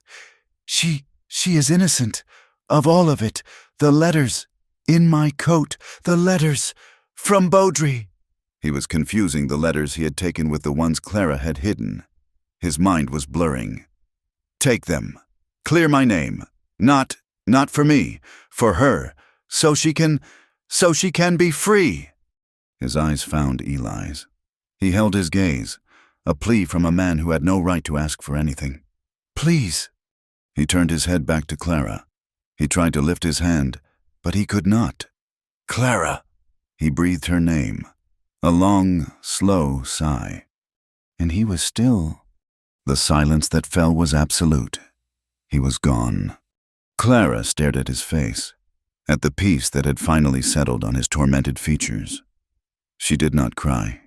She just watched. The gray light of dawn crept through the window. The snow had stopped. Eli stood. We have to bury him. He went outside. He found the shovel. He chose a spot on the ridge, under a lone, tall pine tree that had survived the winds. The ground was hard. Frozen, but he was strong. He dug for an hour, the rhythmic scrape of the shovel the only sound in the valley. When he was done, he went back. Clara had wrapped Thomas in the best trading blanket, a red and black wool. She had washed his face. Together, they carried him out. They carried him up the hill. They did not speak. They laid him in the shallow grave. Eli took the shovel and began to cover him. The sound of the frozen dirt hitting the blanketed body was dull, final. When it was done, there was just a mound of raw earth in the pristine snow. Eli stuck the shovel in the snowdrift and stood back. He was exhausted. Clara stood staring at the grave. She looked very small against the vast, gray sky. She looked at the mound of dirt that held her husband, her tormentor, her love, her betrayer. And she broke. It was not a cry. It was a wail. A raw, piercing sound of pure, unadulterated loss. It was not just for Thomas. It was for her daughter, Rose. It was for her innocence. It was for the years of fear. It was for the shame. It was for the terror of the night and the emptiness of the morning. Grief, relief, and guilt. It all came pouring out. A flood that had been held back for years, spilling out over the empty, frozen valley. She collapsed, falling to her knees, her hands clutching her head as the sobs tore through her. Eli stood rigid. This was the part he always ran from. The mess, the feeling, the noise of a human heart breaking. He should leave. He should walk away.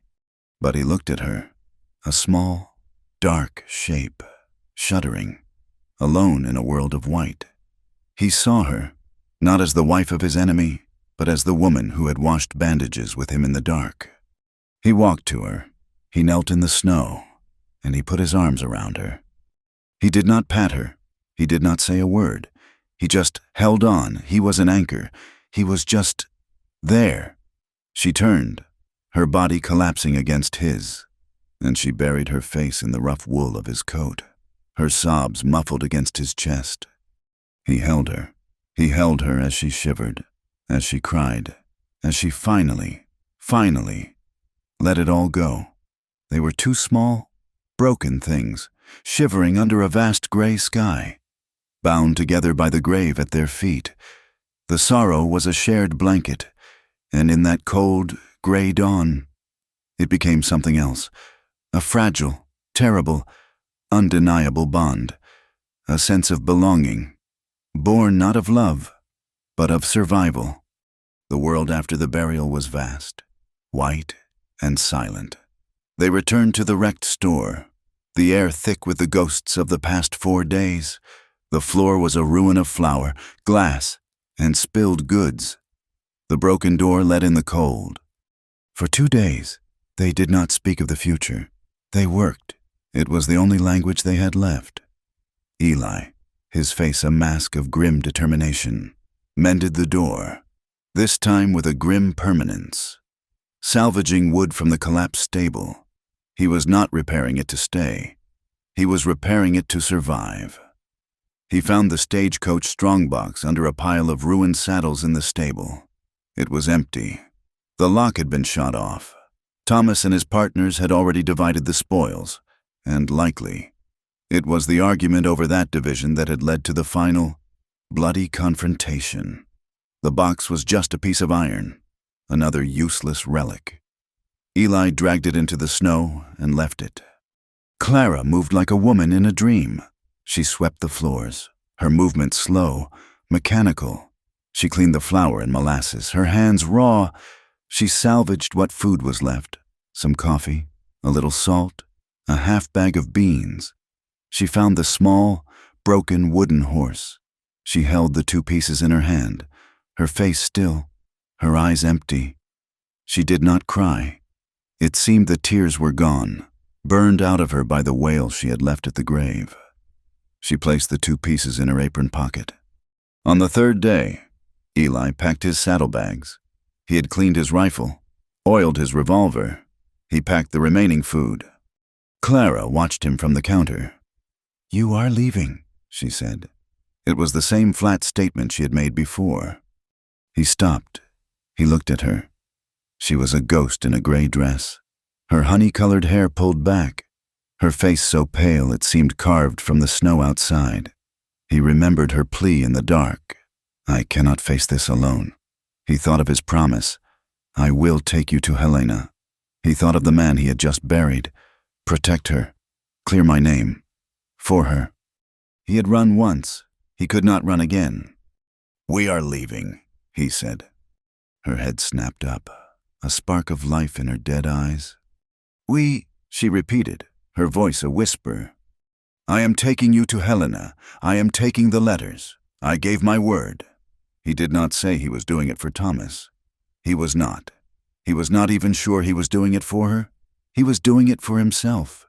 He was doing it because it was the only thing left in this entire ruined landscape that made a single lick of sense. The journey north took 3 weeks. The world was frozen, hostile. They rode Boulder, Eli's gelding, and the bay mare Clara had kept in the stable. They were 2 small, dark figures moving across an endless white canvas. They did not talk much. The silence was a buffer, a necessary space for the wounds to scab over. But the world would not let them be. The land itself was rough, the creeks frozen, the wind a constant, sharp presence, and the people were worse. Their first stop was a small, fly-speck town called Junction Creek, a place built around a muddy crossroads. They needed supplies, oats for the horses, and a warm room. When they walked into the mercantile, the talk around the stove stopped. Every eye went to them. To Eli, his scarred face, his gun, the hard set of his jaw, and to Clara, her youth, her widow's shawl, and the way she walked half a step behind him, her eyes on the floor. "Help you?" the proprietor asked, his eyes narrow, suspicious. "Oats, coffee, bacon," Eli said. He put the coins on the counter. "That is Clara Wynne," a man whispered from the stove, his voice perfectly audible in the silence. "The one whose husband shot Amos Beaudry. Heard he was a stagecoach robber, too," another added. "Killed the guard." Clara flinched, her hand flying to her throat. "She was with him, they say," a woman in a calico dress said, her voice dripping with venom. "Kept the store. Probably kept the money, too." "Now she is with this one," the first man said, spitting tobacco juice onto the floor. "Did not wait long, did she? Buried one, broke in another." Eli turned, his movement slow, deliberate. His hand did not go to his gun. He just looked at the man. His eyes were flat, cold as the wind outside. The man's smirk faltered.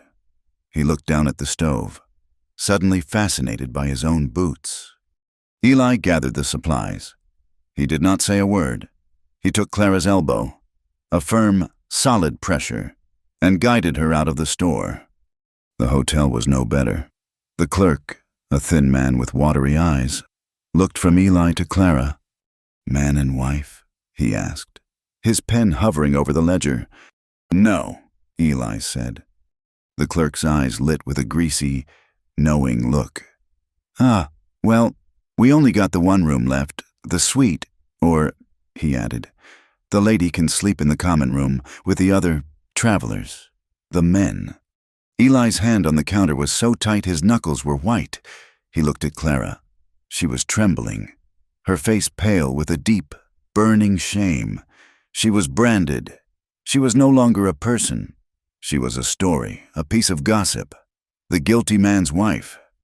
"We will take the one room," Eli said, his voice a low growl. He threw the silver on the counter. The room was small, cold, and had 2 narrow cots. Eli put her things on the one by the window.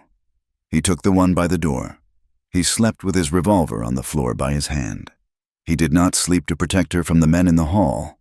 He slept to protect them from him, if they dared to bother her. It was the same in every town, every stop. The whispers followed them. A cloud of dirt and suspicion. Widow twice over. They called her, though she had only one grave. They were seen as lovers before marriage. A fallen woman and the hard man who had taken her. Clara seemed to shrink with every mile, pulling her shawl tighter, her voice becoming smaller, until she hardly spoke at all. Eli became harder, his silence a wall, his presence a constant, simmering threat that kept the worst of the whispers at bay. When they finally rode into Helena, it was not a town, it was a city. It was loud, chaotic, full of brick buildings, carriages, and thousands of people. The noise was a shock after the profound silence of the plains. The federal marshal's office was in a solid, 2-story brick building. Eli told Clara to wait with the horses. He went in alone. The man behind the desk was not Marshal Reed. He was a young deputy. "Here to see the marshal. It is about a killing and a stagecoach robbery near Three Forks, Wyoming." The deputy's eyes changed. "Wait here." He was gone for a long time. When he came back, a new man was with him. This man was older, his hair gray, his face lined. He wore a simple vest, but his eyes were sharp, intelligent, and missed nothing. This was Marshal Reed. "You have information," Reed said. It was not a question. "I have testimony," Eli said, "and I have proof." He put the oilcloth-wrapped bundle of Baudry's letters on the desk. "And I have the widow, Mrs. Wynne. She is outside." The marshal looked at the packet. He looked at Eli. "Bring her in, and you, in my office, now." The office was warm, paneled in dark wood. Clara sat in a chair, her hands clasped in her lap so tightly they were bloodless. She looked impossibly small, a prairie bird blown into a lion's den. Eli stood. He talked. He told Reed everything. He started with Silas. He told him about the stagecoach, the trail, the hunt. He told him about the storm, the store, the boarded windows. He told him about Amos Baudry. "He was my friend, Marshall," Eli said, his voice rough. "We drove cattle together. I came here. I came to this state, hunting his killer. I found Mrs. Wynne. I believed her husband was the man. I was wrong." He told him about Clara's story, the bruises, the fear, and then he laid the letters on the desk. Marshal Reed read them, his face grim. He read all 3. "And you believe her story of the shooting?" the marshal asked. "I do," Eli said. "Because you are involved with her?" The question was sharp. Clara flinched. Eli's eyes went cold. "I believe her because of these," he said, tapping the letters. "And because of what happened next." He told him about the men in the stable, The ambush at the creek, the confession of the young bandit, the dead partner. He told him Thomas Wynne had been one of the robbers. He told him about the final confrontation, the ruined store, and Thomas Wynne's death. He told him about the grave under the pine tree. He did not leave a single thing out. When he was done, the room was silent. Marshal Reed leaned back in his chair. He looked at Eli for a long time. Then he looked at Clara. His gaze was not unkind. It was just tired. He had seen 1,000 stories like this.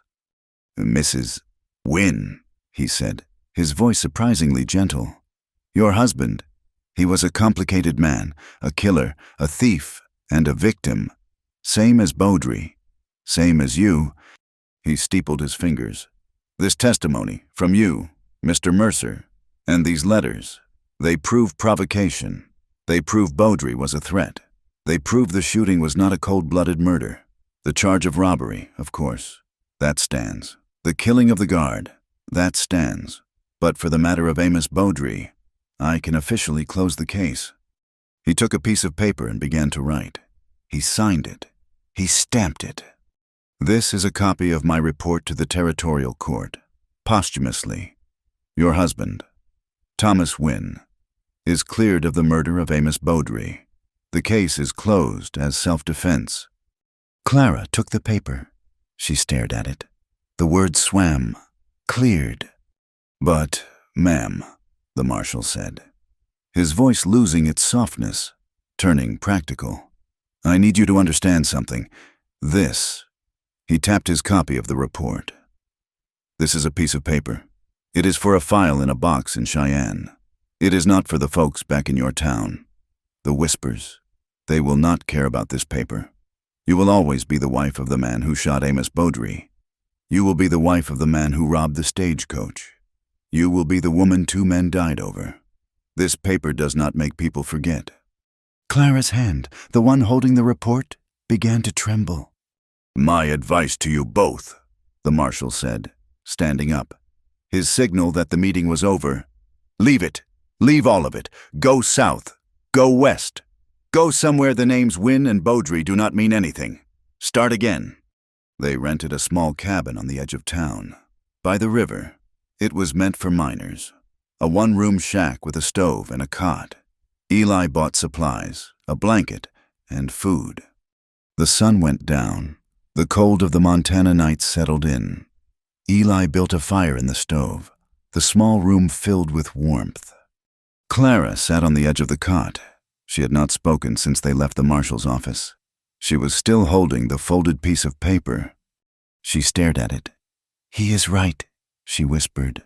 The sound was so quiet, Eli almost did not hear it. He stopped, a log halfway into the stove. "He is right," she said again, her voice breaking. "It does not change anything. I am still his. I am still the guilty man's wife." She looked up at him, her face a mask of such profound, hopeless despair it made his chest ache. "I have no home, Eli. I have no name. I cannot go back. I cannot go anywhere. I am just the Whispers." She broke. It was not the wail at the grave. It was a silent, terrible collapse. Her body folded in on itself, her shoulders shaking, the paper crushed in her fist. Eli went to her. He knelt in front of her, on the rough floorboards. He did not know what to say. The words he knew were for horses, for men, for the trail. He had no words for this. So he did not speak. He reached out and took the crumpled paper from her fist, smoothing it out. He set it on the table. Then he took her hands. They were ice cold. "Clara," he said, his voice rough. "That name, Wynne, that is not your name, not anymore. That town, that is not your home. You are free of it. You are free of him." "Free?" she sobbed, looking at him. "How am I free? I have nothing. I am nothing." "You are not nothing," he said, his voice fierce. He moved from his knees to sit beside her on the cot. The small space forced them close. He could feel the trembling of her body. "You survived. You survived him. You survived Beaudry. You survived the storm. You survived me." She looked at him, her eyes wide, shining with tears.